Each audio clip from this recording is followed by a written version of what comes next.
Welcome to our latest episode of Blogger Union Radio. We are going to be talking about influencer marketing contracts so that we all know how to protect our business when we partner with brands, or if we are the business, how do we protect our business? My name is Paola Mendez, and I am the founder of the Blogger Union. The Blogger Union is a network of blogger communities dedicated to growing our members' brands and incomes through meetups, workshops, and brand collaborations.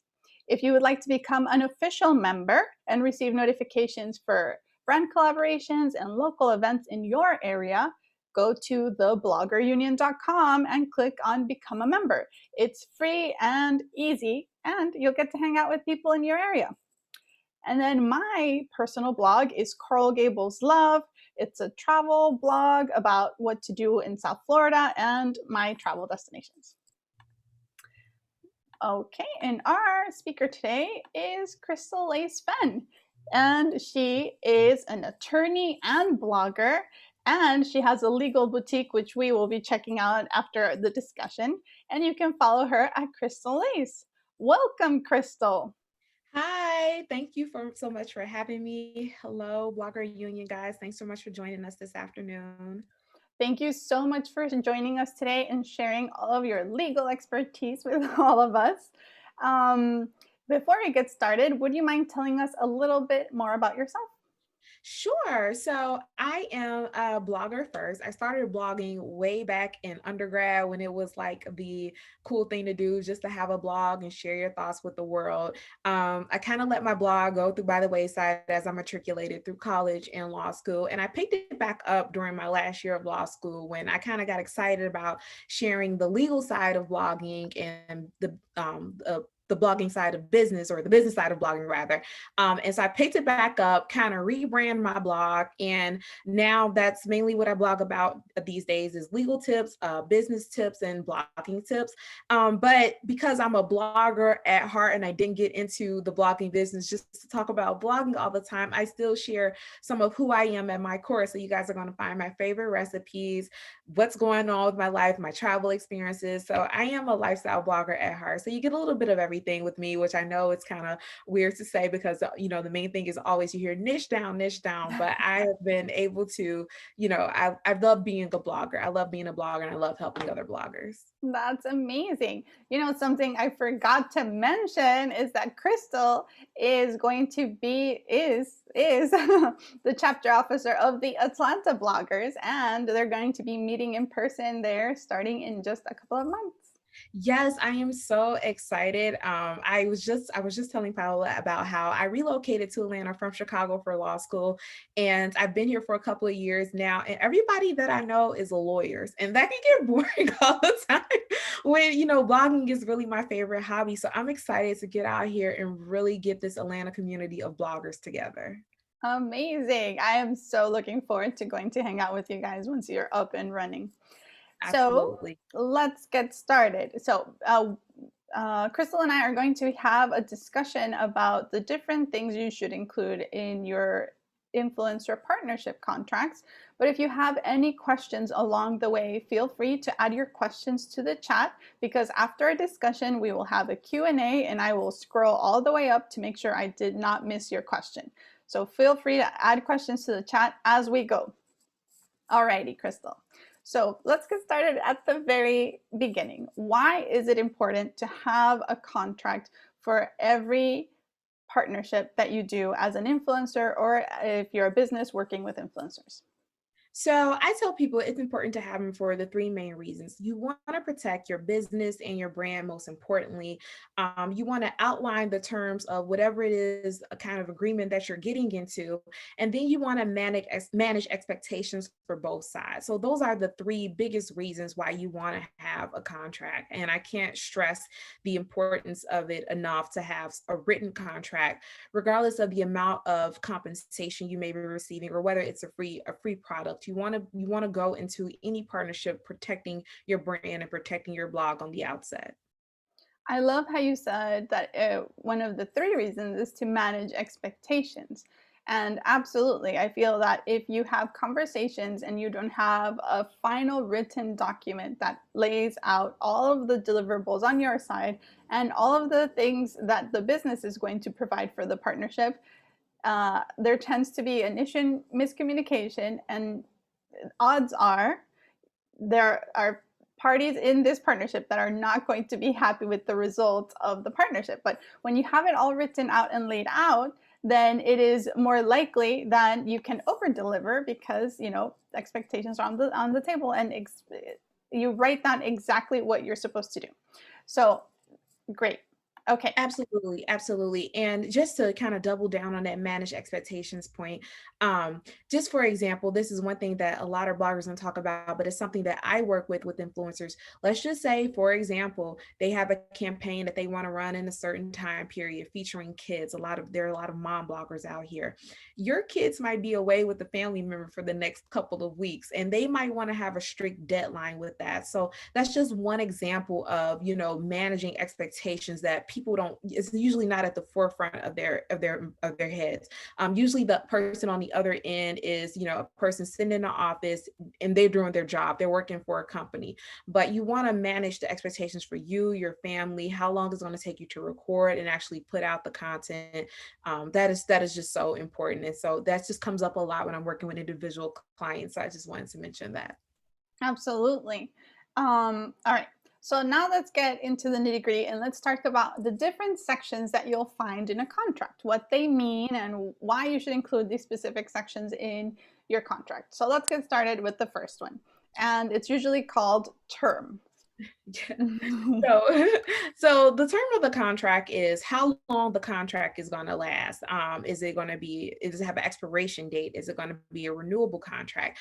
I have seen some influencers or some brand partnerships go so well. I know some influencers that have an ongoing renewable contract every month. And another example of that is kind of like I guess you would call a modified affiliate program contract. When you kind of think about it, affiliate program has an ongoing kind of renewable clause there in the fine print. Every time you post an affiliate link on your blog, let's just say a cookie opens up, and that cookie might be it might go for 365 days. That would be the term of that, affiliate partnership. It's like, as long as you have that link open, that cookie term there, then you're in an affiliate partnership agreement with them. The same kind of applies when you're doing a sponsored post on Instagram or whatever. You might have a renewable clause or a long-term contract clause that can be there that you want to pay attention to. Another reason why term is so important is because, as we're going to get to later in our conversation, if you have a non-compete clause, or if they've asked you not to compete with any other brands, you want to be aware that that's what you agreed to, because things happen, we forget. We all join 100 affiliate programs. I know I'm part of 100 of them. And what you don't want is to, post something and post something else by a person that they might find to be their competitor, and then you've breached your contract. So that's term, and that's why that's important. Okay, absolutely. You definitely want to know when your agreement with this brand starts and when it ends. And that is the term. Okay, perfect. Another very important clause that we want to include in our contract is services. What should we include under services? So services, and this is, I call, one of the most important parts of the contract. This is where you want to be specific as possible. Even if a brand presents you with a contract that they've already had their people drafted, this is one of the biggest parts you want to pay the most attention to.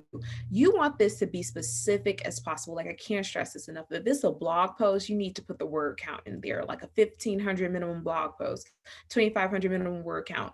Put that in there. Need to be specific with that and your due date. The same thing for social media. Everything as far as even with reels, like, you want to put down there if you're going to do a 15-second reel, a 30. Oh, hello? Is it me or is it Age, Crystal? and you allow them access through the apps. They know when your audience is most attentive. So usually when business presents you with contract, I might say you're supposed to post this reel between peak times, 10 a.m., 12 p.m. You want to have when, where, what all of that laid out in the specifics. Like, I can't stress that enough. Anything that you've agreed on when you've been negotiating with these brands, anything that you can think of um, to protect your brand, you want to put in there. The specific platform, Instagram, they might want, a TikTok post. They might not want it on Instagram, so don't just put like all social media platforms, particular social media platforms, and how you're going to do everything. I just can't stress enough. This is where all the details, the devil's in the details, is where all the details belong. Oh my God, Crystal, you are so right about that. I have gotten burned in the past because I signed a contract that was not specific enough. And so I delivered what we had agreed verbally, but the contract did not have a number of the things that I had to deliver. So I was now on the hook for writing stuff for them until they decided they were happy with the stuff so I had to continue to give and give and give them until they were happy with it, because I signed a contract that was not specific. It just said, she's going to write these things, and it didn't put a number next to it. So the only saving grace for me in my contract is that we had added milestones, and they had been receiving the deliverables, and we had been moving forward in the milestones. But you guys, I cannot stress this enough and agree with Crystal. Make it super specific. And now something else that we can include I think in the services clause, and when you're getting specific, is changes, right? Do you think if you present the content that you created to the brand and they come back with changes, that you can give them a limit amount of changes, or else you might be also get caught in that cycle where the brand is like going back and for more and more changes, and you have to keep reshooting to keep that brand happy. Absolutely, absolutely. And that's something that I'm glad you brought that up.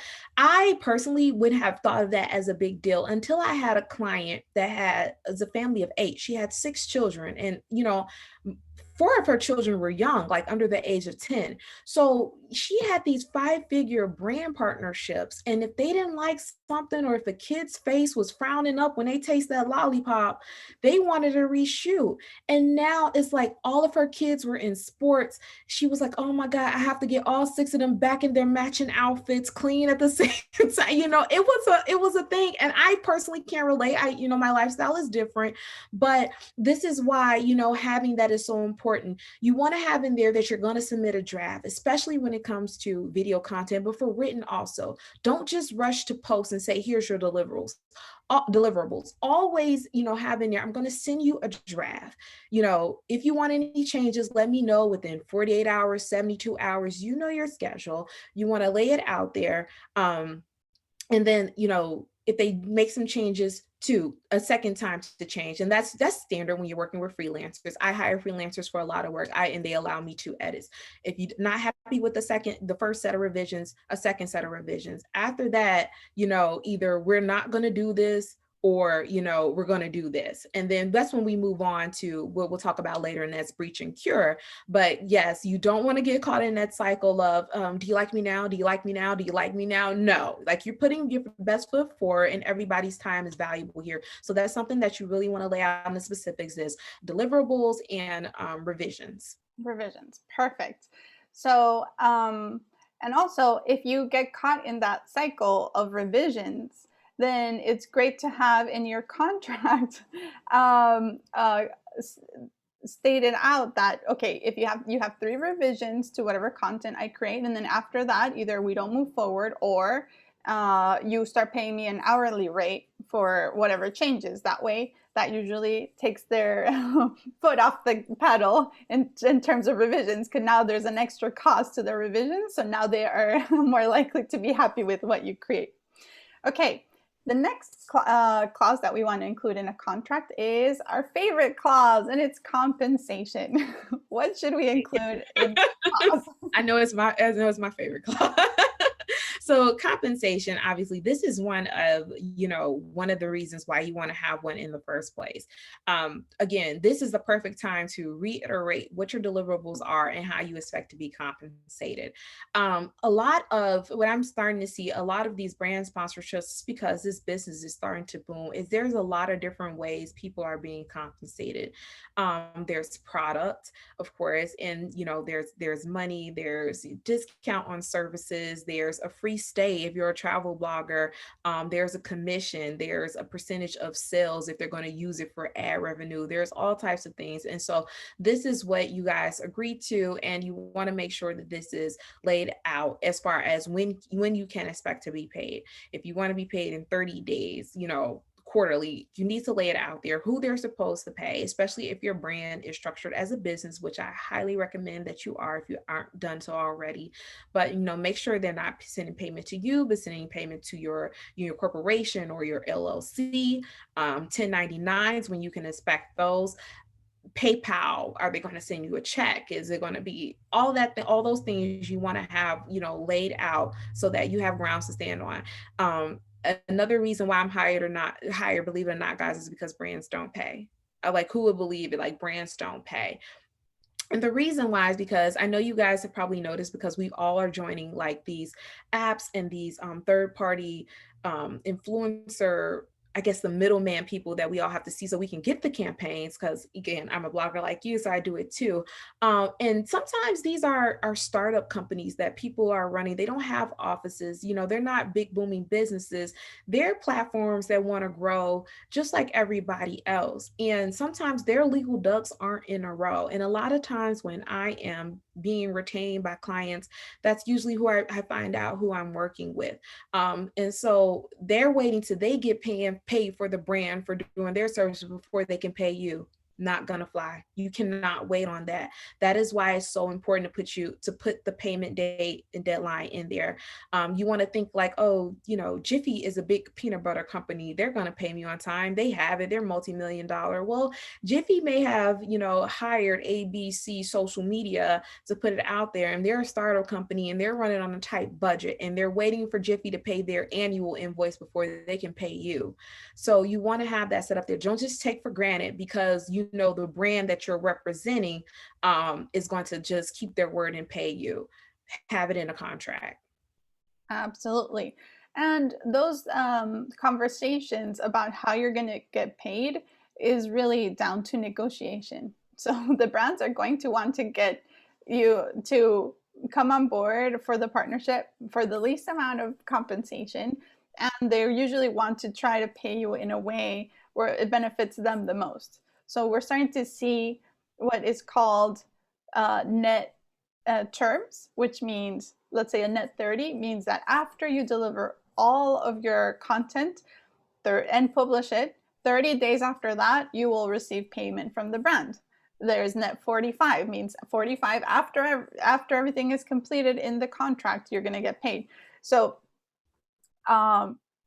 you have to have that discussion with the brand up front, and then once you both come to an agreement as to how you're going to get compensated, you have to triple check in the contract that the entire negotiation, all of the things that you discussed and you came to an agreement with, match the contract. Because guess what? Even if you guys had a phone call or you had an agreement over email, the only thing that counts is the contract. So make sure that all the things that you came to agreement are match the contract. So perfect. So that's compensation. And we're starting to get questions. Keep them coming. We will switch to Q&A very soon. Okay.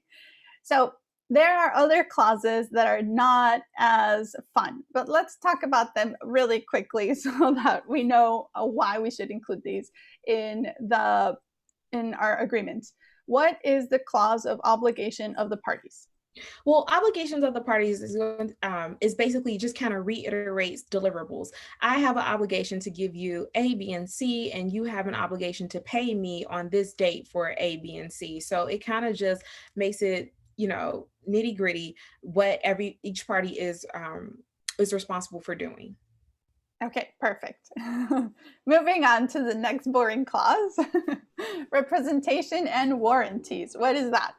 Representation and warranties is just saying legally that the persons that are going to be signing the contract have the right to do so and represent, the company on behalf. So just like as I mentioned, you might be doing, let's just say, a Jiffy peanut butter sponsorship. You're probably going to notice that you haven't been communicating. You may not have been communicating with anybody from Jiffy. It may be, let's get social app, that's doing that. They're basically affirming that we have the right, or we have been approved by Jiffy to act as an agent on their behalf and hire you. That way, when if something should go bad or go wrong, Jiffy can't say, well, we don't know who you are or where you came from. It's like, no, they had an agent and this agent had authority. Same for you. If you're going to be signing the contract on behalf of your corporation or your LLC, you're affirming that you have the power to do that. You might have a partnership brand, or, a lot of boyfriend girlfriends have, do a lot of couples influencing. So they form a legal business. Maybe the boyfriend only has signing authority and that's what they agreed to. Then that means the girlfriend doesn't have a right to sign this contract. And I hope that wasn't too confusing. But that is the reason why you want to have that section in here. Absolutely. Wonderful. All right. So now we're getting into something that is becoming a popular topic, and it's licensing. So there's a clause that is usually called usages and grant of rights. Yes. So I'm starting to see this a lot. When I hear from clients, this is basically what the argument point is over this. And this is something that you also want to, when you're negotiating with the brands, this needs to be in your main talking points with them, is making sure that you lay this out verbally and that what's written matches what you discuss verbally. Usage and grants of rights talks about, how, let's just say, your digital deliverable is going to be used. For example, are you granting the company the right to use you in an ad or not? Some of the things I use as an example because I represented an influencer who had she was just trying to build her portfolio. And so she took a picture with a product and kind of tagged the brand, just working her portfolio. She had no formal agreement from them and wasn't looking for any compensation. They took her picture and made an ad from it and was making money without her permission. Things like that. Or if you agree to do a partnership and then they take it and they make an ad. Now you could think to yourself, well, what's wrong with them doing that? That's just more exposure for me. Well, what if their competition comes along and decides they want to pay you more? Now you have this brand that has this overexposed ad that they're running without your permission, and you don't have the power to tell them to stop, and you're missing out on a higher bid from their competitor. That's one reason why you want to be clear about how far you're going to let this go. And, we can do a whole nother webinar about that, about common practices and I guess business negotiations. But of course, that's the more money you want to charge that brand is the more you let them do with it, the more you want to charge them to it. If they're not going to be doing this, if this is going to be something just as strictly as a blog post, then, they pay you for that and leave it at that. But the more you add on to the tab, the bigger their tab is, and the further you're going to let them go with that tab, whether it be ads or, featuring it in an upcoming event or something like that, or, using a picture of your family on the billboard, you want to charge them for it. And I'm talking about 5, sometimes 6 figures. Don't be scared to ask your work. But like I said, that's another conversation for another day, but that's what that means. Yes, absolutely. Usage rights is so important to have that clause in your own contract because, as Crystal says, the brands will want to have the content that you created and use it as many, if they like it and they see that their customers are really responding to it, they're going to want to use it as much as they possibly can. So Yeah. the other thing is that the reason why it is beneficial to have your own contract and try to get the brands to sign your contract versus whatever contract that they present to you is that you're going to build this contract that is the most beneficial to you and protects you the most, versus if the brand presents you a contract, now you have to hire an attorney to go over it with you to make sure that they're not sneaking anything into the contract Right. that Right. you didn't agree to. Right. And I see so many brands talk with the influencers and come to an agreement and say, yeah, we don't want to use your images. We just want for you to post on your social media and for you to post on your blog. And then they send them the contract, and you actually read the contract, and the brands actually own the contract. Says that they own your content forever in perpetuity. It means they own your content. You don't no longer own your content, and they can do whatever they want with your content. So you have to, that's also the benefit of having your own contract, and just preemptively offering your contract before they offer you one. So that way, if they sign your contract, you know that you are protected because it's your contract and you know exactly what you put into it. So Right. And what you've allowed them to do. And I'm not going to get too far off track, but just guys, like the lawyer in me just wants you guys to know, like the person that takes the picture, that's your picture. You created the content, that's your content. Someone now wants to pay you to get that from you. Okay, you don't owe them anything. So I want you guys to keep that in mind before you let your content just fly out there for pennies. Is that, that's yours and you own it. And if they want it, they can either rent it from you or buy it from you. So that's how you have to gotta look at it. I love it, Crystal. Yes, absolutely. Everyone, please make a note, write it down on paper. Like, no, I know my worth. It's super important Right. to know your worth and value yourself and your work, because brands will come along and tell you, hey, like I'm a big brand and you just having a relationship with me and having free products is so valuable to you. But no, the work, you have to know that you're worth more than a free shampoo.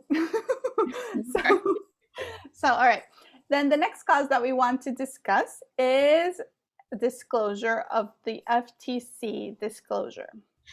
Right. So this is, such an important one. And I'm glad Paula brought this up because this is kind of like what I figured to be a no-brainer from brands. But, this is just something I have to remind myself of, is that, companies aren't always looking out for the best interests of everyone. So you are responsible as a content creator. You are responsible for following FTC rules and regulations. Like, that's on you.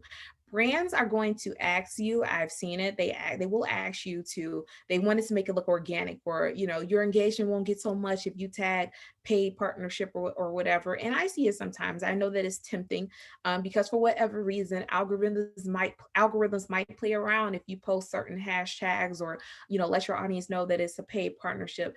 But you guys, you are responsible for following FTC disclosure rules. You can get in trouble for that. I think that I don't think enough content creators realize that that's one of the biggest things they can get in trouble for, and the quickest. And you would think, well, it's millions of people on Instagram, little old me, who's going to notice? It's only so many big companies out there, and the FTC might be following them, and they may lead, like, that's how influencers end up getting in trouble.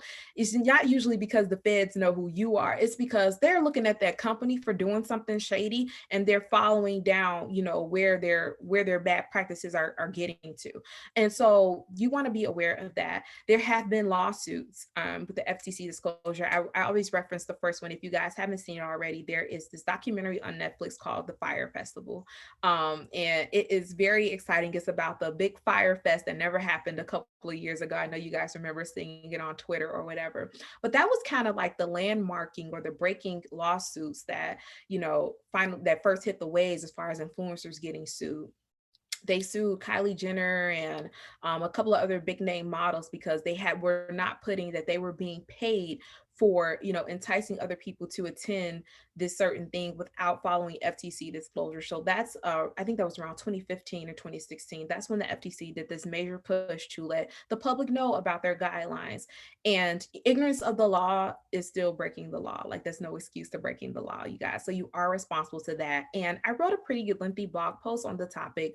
And I have the link to the direct FTC government regulations in there, as well as some few pointers, but you are ultimately responsible for that. Never, ever, ever, ever, ever, ever let a brand try to persuade you or talk you into not following disclosures. Put ad on there, hashtag it up, sponsored posts, let them know clearly. If you're doing a YouTube video, say it at the beginning of the video, throughout the video.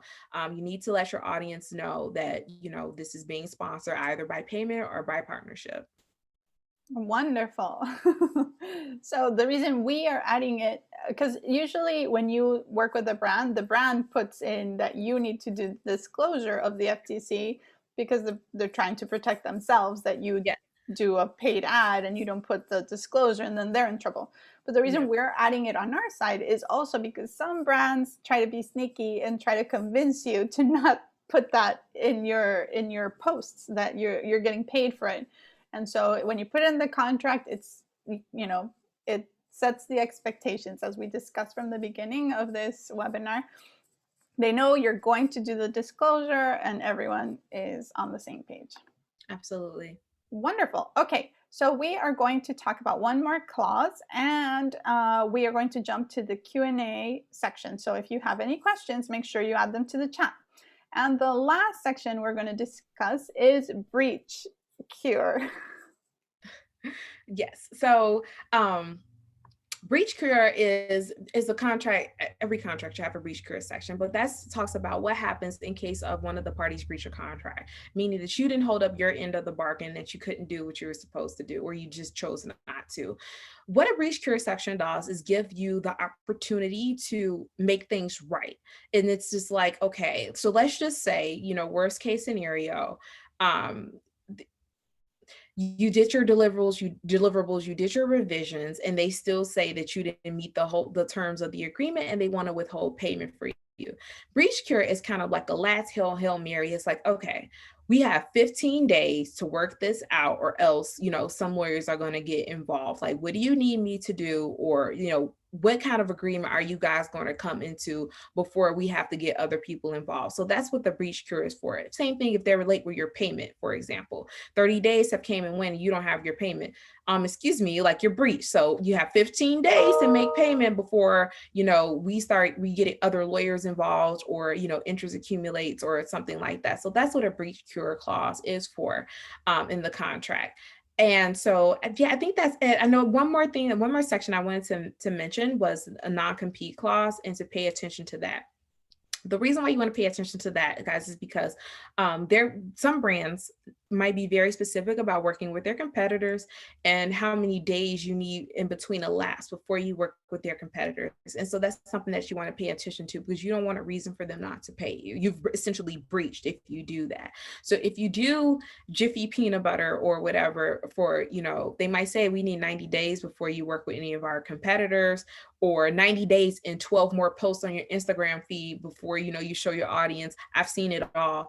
And so you want to make sure that you pay attention to that and you meet with that. And then if it just says competitors, ask them, who do you consider to be your competitors? Because we might just know, Jiffy and Skip peanut butter, but they might also consider almond butter company, or vegan almond butter company, or whatever, to be their competitor.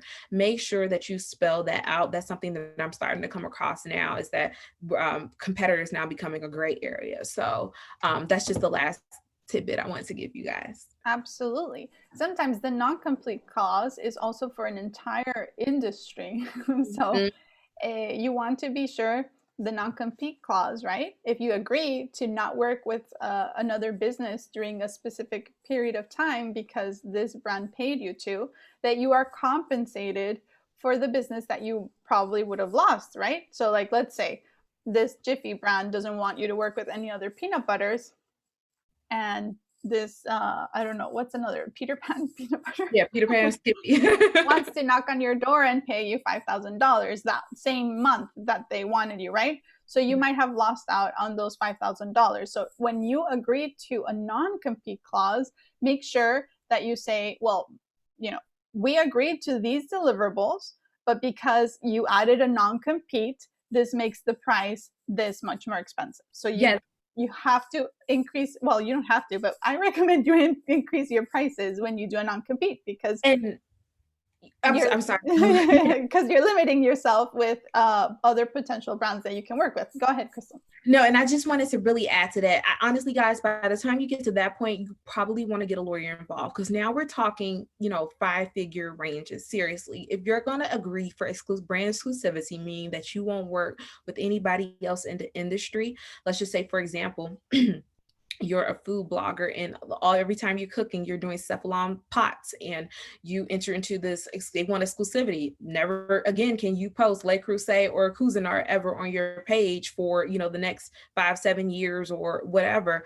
That's 5 and 6 figure moves. Like, you want to get a lawyer involved to look at that, make sure that you're getting well compensated for that, what the expectations are, because that, if you don't play that right, that can hurt you. So exclusivity, obviously, yes, that's a wonderful thing. That means you're worth it. Like, but don't, they will just try to throw that in there as part of their boilerplate. They'll try to pin that on you in the small fine print. So make sure, if that's something that you really want, you're like, okay, I'm totally okay with just using Cephalon and getting a lifetime supply of Huggies for the rest of my life. You want to talk to someone before you sign on to that. Absolutely. And also the exclusivity also doesn't have to be for so long. It could be even for just a week or a month. So when that comes up, make sure that you present them your new price, or you tell them, you know what, I'm just not open to exclusivity, and then they have to make the decision if they want to pay more or work with someone who works with their competitors. Okay, wonderful. So let's jump to the questions from the audience. Brianna is asking, is it best to sign digitally or to get actual signatures from both parties? So digital versus wet, these days with DocuSign and everything, digital does seem is pretty secure. I do work as a lawyer. We use clients, opposing counsel, insurance companies. We use DocuSign. So I'm not going to tell you like, oh, you need to have a pen and paper or what we call a wet signature. Digital signatures are pretty much accepted wide range now. They hold up in court. So that's something you feel comfortable doing, you can do it. If you want to just send them a copy of a wet signature by scan or via mail, also feel free to do that. What's most important is that you have a copy with both signatures on it. You have a unadulterated, or I'm sorry, like something that wasn't modified with both signatures on it. So if you are sending it digitally, making sure it's a PDF form, making sure it's secure so that they can't make any changes, and make sure that both parties have a copy with both signatures, all signatures on there. I love that. That's that's good to know. Make sure everyone signed it. Perfect. Francesca is asking, is this contract, our own influencer contract that we've been talking about, to use when clients are providing the contract or when we are? So it can be used both ways. Just like a brand will supply you with a contract, this is the contract that we were talking about, we were referencing, which is the templates that I have in my legal boutique. They carry what is industry standard language. So they don't favor necessarily one party or the other. They're just there to it's just there to, I say the contract is just there to kind of lay out the terms legally. So it does not favor one party or the other. You can use it. You can give it to someone as a gift. If you want to, if you know an influencer for your life, you can give it as a birthday gift. You can use it as a business. You can use it as the influencer. It's there to, make sure everything is laid out. It's not an adversarial contract, or that doesn't necessarily favor one side or the other. Okay, wonderful. Tara is asking, how do you move from a bigger collaboration from the third party apps? So what I've been seeing, the third-party apps are what's popular. I use them, we all use them, but I do have some direct brand collaborations. It really just depends on what that brand is open to and, the way that they work. I think the best thing to do when you going about forming a business partnership is to reach out directly. I do cold call and cold email, if you will, brands. Where they direct you is going to be what's best well received. I mean, you just never know what type of internal things they have going on, whether they have a dedicated influencer program or something like that. So it's nothing wrong with cold emailing. Brands are always, eager to hear from you, especially if you love their products. They're not, no one's going to be mad at you for wanting to spread love and making them more money. So feel free to cold email, customer service or wherever you find on the website, and where those people direct you is the best place to go. Of course, there are, people with millions of followers. They have agents and brands reach out to them in specific arenas. And if you're in that game, then you will see it's a, who's who game. There are agents, and it's always a lawyer involved at the table because the amounts are so much to deal with. But for us regular bloggers, because I'm one too, I would just suggest cold emailing, and just you'll get the best results moving to where they direct you to. And I know that can be frustrating at times, because sometimes these apps want you to have a certain amount of followers before you can even um, qualify to do a campaign. But and if you find that that's the case, I've had that happen to me before. It was a skin brand. I wanted to collaborate with them, and I saw them on a third party app, but I didn't have the prerequisite amount of followers that they needed. And so I reached out to the brand directly. I'm like, look, you guys, I've been using your products for 2 years. Literally, here's pictures of them in my bathroom. I use them all the time. They were very well receptive to that. I was able to negotiate something with them individually, and it moved on for there. So cold emailing would be my best recommendation. Absolutely. Reaching out to the brand directly and pitching an idea is the way that you are able to make partnerships outside of third party apps. And when you work directly with the brand, you are more likely to get compensated much higher because third party apps are taking a commission. Right. So that's great advice, Crystal.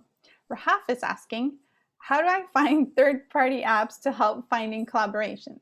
There is a ton of them out there. There are so many apps out there. So one reason I found out, and I found a lot of these systems through another blogging community with Miss Mill Mag.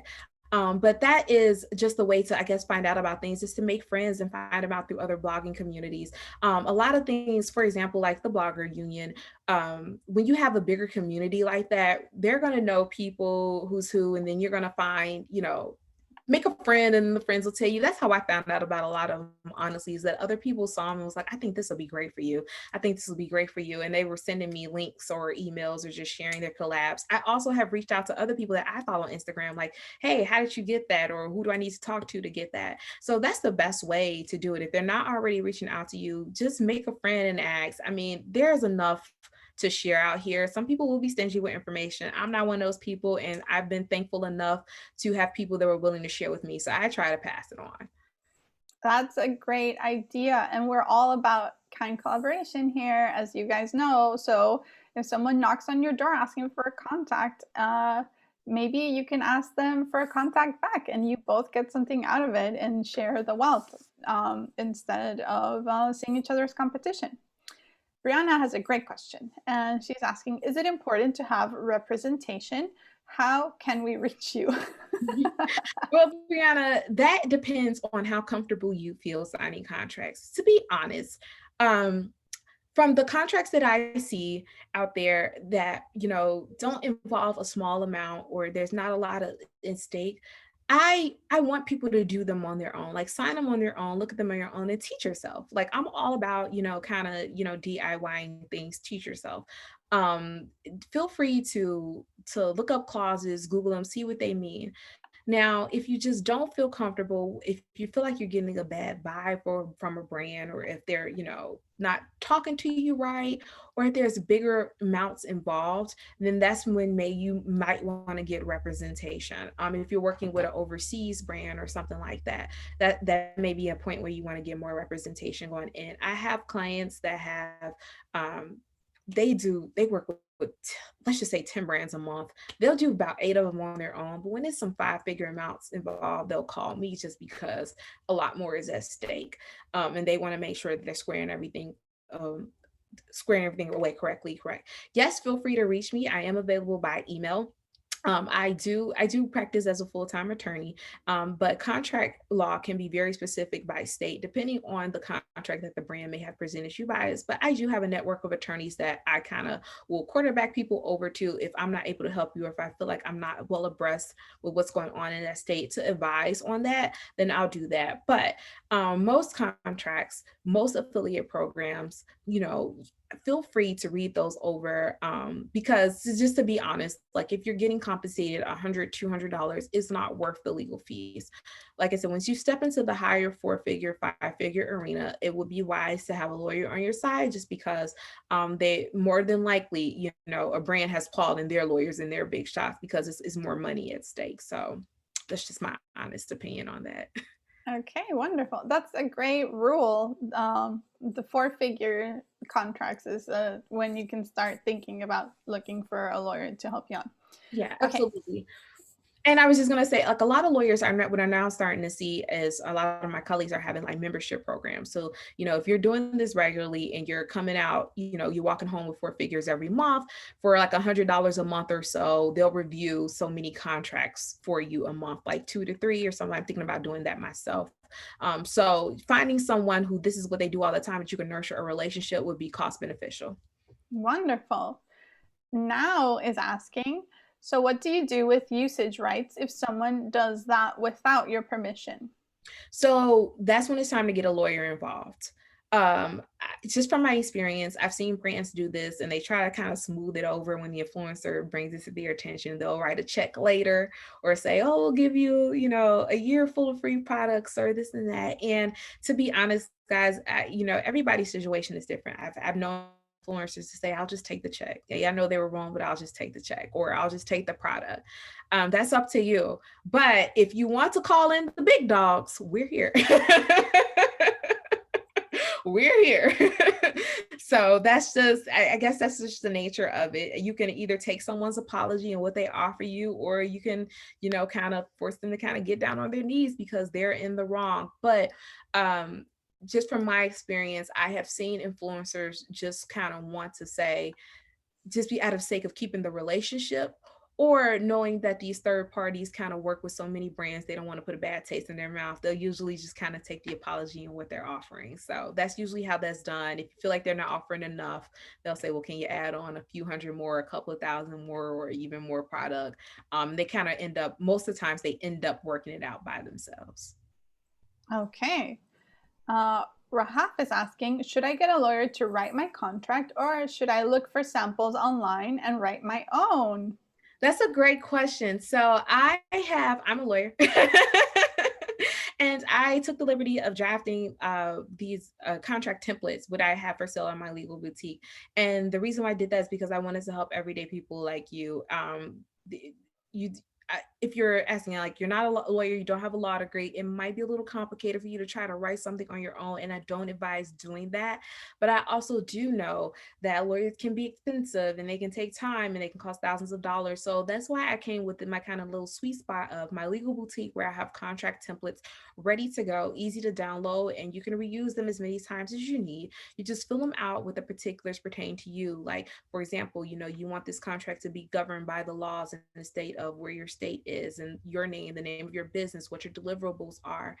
That's all there for you. If you guys say, hey, Crystal, I purchased your contract, but I need some help. This is what I discussed with the brand. Can you, fill in the specifics for me, just because I want to make sure that I've done that? That's something that I can do well. I do have like a fill-in service or add-on service for that. But once you do purchase a contract, it is yours to reuse as many times as you need to, and I do offer assistance with it. Wonderful. So I really do think that Crystal is offering such a great service because we are usually don't know where to turn when we need to write our own contracts. And so I am sharing the affiliate link to Crystal's online shop. And she's also sharing with us, if you guys want to purchase any of her legal templates, a 15% discount for all of you guys. And I'm adding the coupon code on the chat as well. It's Blogger Union 15. So if you click on that link, I'm going to show you guys just what her shop looks like, because she has a bunch of other cool stuff there that you might be interested in, even though aside from your influencer contract. So we're just gonna take a peek real quick. So this is Crystal's legal boutique. So if you go to her website, you just gotta click here on legal boutique. And on the third page here, you are going to find the influencer agreement contract. But she has some other really cool things. She has the privacy policy for your website, the terms of use for your website. If you hire a social media marketing manager, you have the agreement there. If you have a podcast, she has the agreement for a podcast guest that gives all the media rights for their voice for being a guest, so that you can publish your podcast episodes. If you're a freelancer, they have that agreement there. Content licensing, it's there. Yeah, Um, all things content creators, all things digital is pretty much there. yeah. I spent so much time. This is what I did during the pandemic, guys. Is that I spent so much time like writing out these contracts and creating these templates. And as you can see, I'm going through a little facelift because I'm changing the stock photos for them. But But this is I'm so satisfied. It's always useful. like more. I want to make it pretty. I want to make it pretty. I want to be satisfied. But this is so useful. Like you can, you're gonna have to go and find them somewhere anyway. And Crystal has Yeah, them all yeah, in one place. So if yeah. you guys have a podcast or you're working with a sponsor, whatever it is, she's got a bunch of templates there for you guys that you can check out. So, all right, continuing with the questions. We only have 8 minutes, so let's see how quickly we can get through through the rest of your questions. Now is asking when you is this when you put the no But no affiliation affiliate. with the brand on the post for usage rights? No, that's something totally different. No affiliation. I don't know why people put that. It's kind of like the I don't own the rights to this music. If you're doing a sponsored post, then you do have an affiliation. The affiliation is that they've paid you in some way, shape, or form to put that on there, which is something totally different from usage rights, which is what you allow them to do with the content once you've created it. So just for the sake of time, if you want to clarify that, feel free to shoot me a DM on Instagram or send me an email and I can clarify that a little bit more. But those two things are totally different. Okay, perfect. Follow up with Crystal. Imani is asking a great question. Imani is asking, what if it's just gifted and the brand asks you to use a hashtag ad, but there's no money involved? Imani, that is a great question. If it's gifted, it's still sponsored because they didn't give it to you for no reason. So that's how you got to look at it. It's still considered sponsored. But honestly, I didn't make that rule. That's what the FTC says. The FTC says a gift, if a gift is just for the purpose of posting, then it is still a sponsored post. The only way it could be considered a gift is if, let's just say, a cousin or a family member just sent you something and they're not expecting any type of social media shout or anything like that. What we call in the legal world consideration. If they're not expecting anything else from it and you just want to share it, then that's totally different. But if a brand has sent you something with the expectation that you posted, whether they explicitly say it or it's implied, that is considered a gift, a sponsored gift. So a gift is still sponsorship. And hashtag ad, that we're still kind of out on that. They used to be okay, but now Instagram kind of shadow bans hashtag, and now that's what I see a lot of influencers not really wanting to do. I want you to check out my blog post, Imani. It's on my blog. You can search for it, and that's FTC disclosures. And I get more into that about a couple of other ways that you can do that. And I also explain why, even though there's no money involved, it still can be considered a sponsored post. So you read that blog post and shoot me an email if you still need clarity on it. But I talk about it in a lengthy blog post on my blog. Wonderful. Brianna is asking, what about music infringement? When you make a reel and you want to share it on your blog or another social platform? So you have to follow the rules on what those social platforms say. If they're saying, not to do that, which is to my understanding, the issue between Instagram and TikTok now is that yes, they can, shut down your post and shut down what you're doing. Now, if you go directly through the app and uses the music they give you, then you have permission. But using other music that you don't have permission to can cause an issue. And now, like, let's also keep in mind that it's not real people that's checking these things, it's bots. And so I get it. Like, I make YouTube's videos too. Like, when you want to use music that, the person who made the music is saying, yeah, you can use my music for it. But then Instagram might look at, or YouTube might look at it and say, oh, this violates copyright. And it really doesn't. What can you do? The safest thing is to use the music that the platform provided, especially when you're an influencer. I know people do it all the time. Like, I watch reels all day, just like you guys, and people do it all the time and it seems cool. But when you have a business and a brand, you have more to protect. If your page gets shut down or, flagged for violation, that hurts you and you have to start all over. So that's kind of how you have to look at it. What's the wisest business decision for me? Absolutely. And when you do a reel or a TikTok, especially when you do a reel, you own the video that you shot. And when you download the reel, it downloads it without the audio. So you can then upload just that video to another platform and use the music that that platform is offering you for usage in your content. So I do that with YouTube all the time. I download it from Instagram. It doesn't have any audio. All the video is my video, and I uploaded it to YouTube, and I use whatever music YouTube has to offer. And that way, you get around the music infringement. You don't have to reshoot your videos for every platform. Um, Great tip. so Tara is asking, how do you go from a gifted collaboration to a paid collaboration? Tara wants cash. So Sarah, one way to do that is to tell them no from the beginning. I know that may seem like a hard thing to do because you're trying to nurture relationships and you're excited to get started. I have been there. Like, that's the one thing about me, guys. Like, I have been in your shoes, but you have to find your voice and tell them no and start negotiating for cash money, whether it's $50 or $100. There are so many like free calculators and so many Facebook groups and community supports to say, hey, what is my page worth? Like, if I only have 500 followers, only have 1,000 followers, what can I say? If it's $20, $50, make them pay it. Make them pay it, or they're not for you. You'll find another brand to work with. So that's just really you. You have to work up the nerve to tell them, no, I want cash. If you can't pay me, then maybe we can work together in the future and move on to the next one. Absolutely. Remember, you need to know your worth and you need to value your work. So, and the problem we're seeing is that the more brands see that we work for free, then they will just realize that they can get away with not having budgets for their campaigns because we'll do the work for free. If we all say no, then they're going to have to up those budgets and actually compensate the influencers and content creators. Right. Carly is asking, when do we use hashtag ad versus sponsored? Hashtag sponsored, are they the same?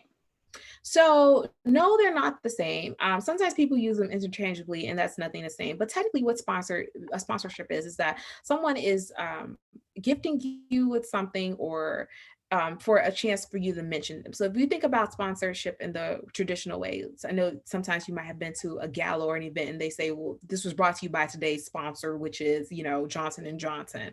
That's an advertisement in its sense. It's a sponsorship that kind of turned into an advertisement.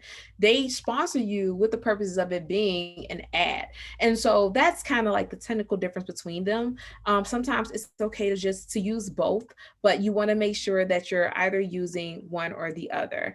Ads are more so direct when it comes to dealing with the audience. Sponsorships are more so you see in terms of like posts and YouTube videos where a person may have been gifted with something or given something for the purpose of reviewing it or something like that, whereas an ad is like a direct mention.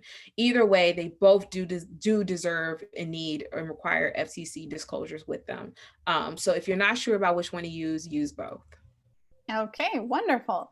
Tara's asking, have you ever negotiated with a brand that wants to work with you, but you had to tell them that I can't this month because I have a non-compete, but I can work with you in a future month?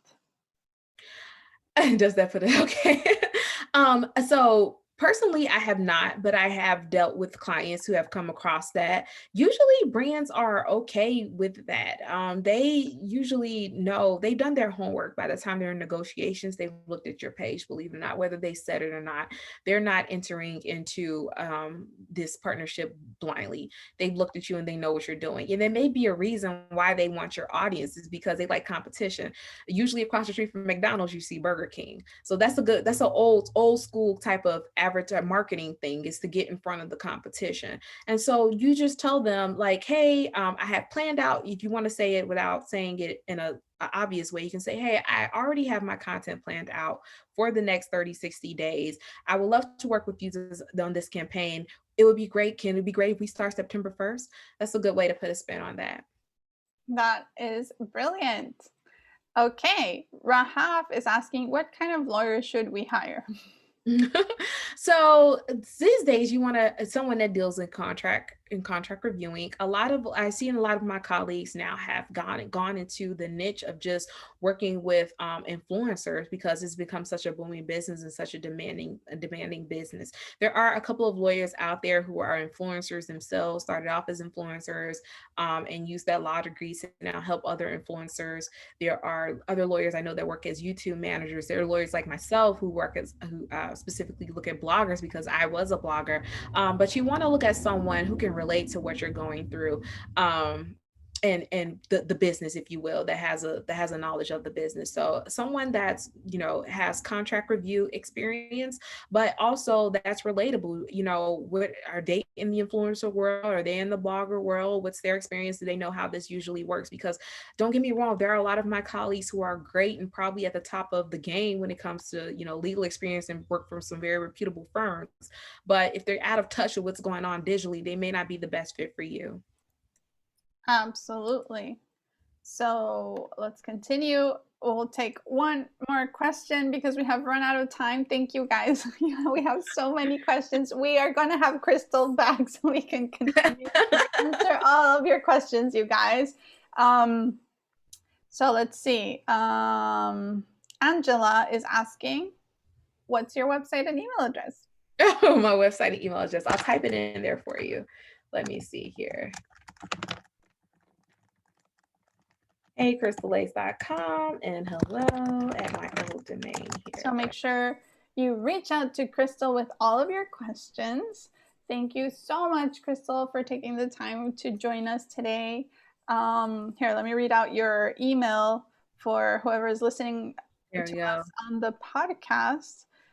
Crystal's email is hello@crystallacefenn with two N's.com. Yep. And Crystal, do you have anything upcoming other than the launch of the Atlanta bloggers that you'd like to share with us? I don't. I've just been putting out content, you guys. That's all I do is put out content, and I make sure I update my contracts regularly. I'm still a practicing lawyer. I still work, and so I do make changes. And that's like the beauty of once you get like one of my legal templates is that if I ever make any changes, I'll just email a revised version to you with no fees or anything like that. So I try to stay abreast of what I'm doing. I still do work because I got student loans, but I love to blog and it's really my hobby and I love it. So you guys follow me on socials. I am such a social butterfly. I can't say that enough. Pinterest, Instagram, Facebook, hey Crystallace, follow me. I do follow back. I do interact.